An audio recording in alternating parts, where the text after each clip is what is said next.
a judge has ordered Rudy Giuliani, he must testify before a special grand jury in Atlanta, Georgia. The investigation into Trump's attempt to overthrow the United States of America and its democracy.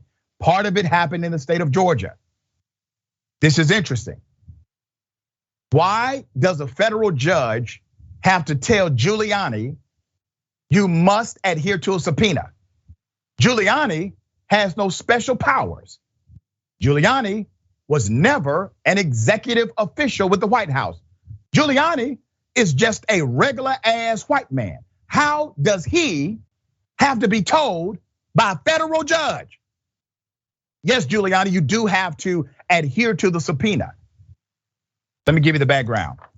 A court has ordered the former New York mayor, Rudy Giuliani, to testify in Fulton County Court about his Georgia crusade to overturn the Republican Donald Trump's loss in the 2020 presidential election. A New York judge has ruled Wednesday that the former Trump attorney is required to appear before a Fulton County special grand jury on August 9th. That's your date, August 9th. The grand jury is investigating whether Trump and his allies conspired to circumvent Georgia election law.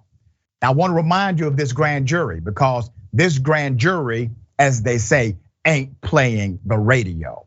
This grand jury is a 12-month investigative grand jury. They have authority that other grand juries do not.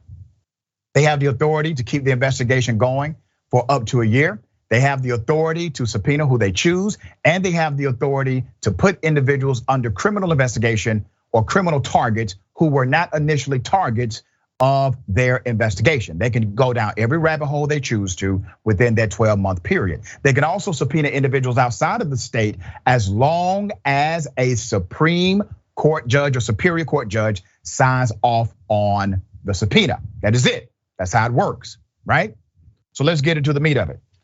The 23-member panel will make recommendations on whether the Fulton District Attorney, Fani Willis, should pursue criminal charges against Giuliani or other targets of the investigation.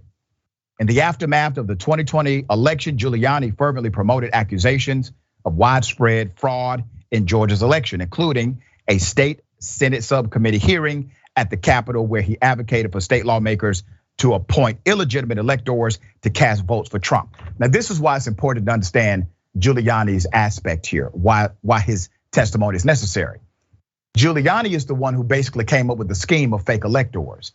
Fake electors signed affidavits swearing and affirming that Donald Trump was the person who won the state of Georgia. They then sent these fake affidavits that had lies on them under penalty of perjury to Washington, D.C. for the vice president of the United States to confirm, which means if the fake electors engaged in a criminal act, by extension, Giuliani is a co-conspirator in that act.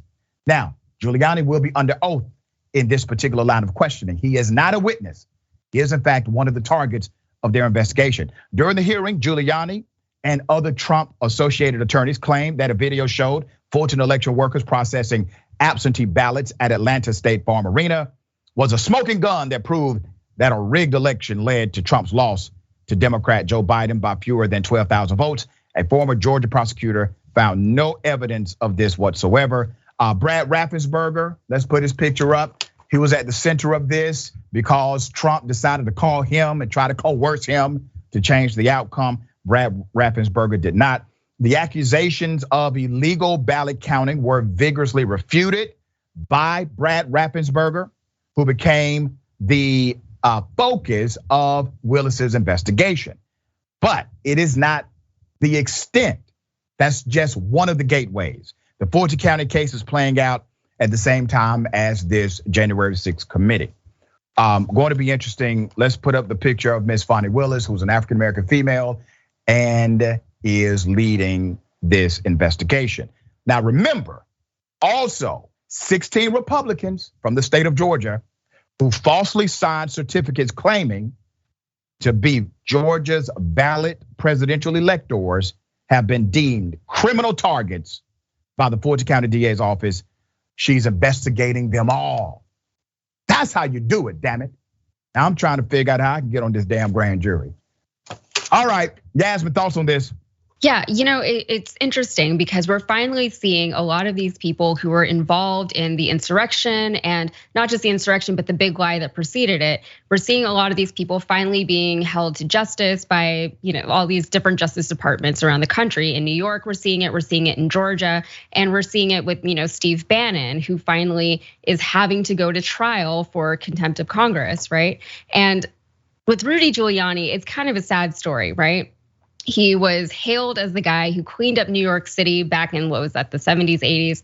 And then he became America's mayor after September 11th. And then he kind of disappeared and he came back in this very, very strange role as Trump's attorney, right? And now he's going to court himself and he's trying to defend himself in this court against these actions that he obviously did. We know he did it. We have the evidence to do it. And he can't credibly claim ignorance to any of these proceedings or these procedures or what's expected of him because he's an attorney.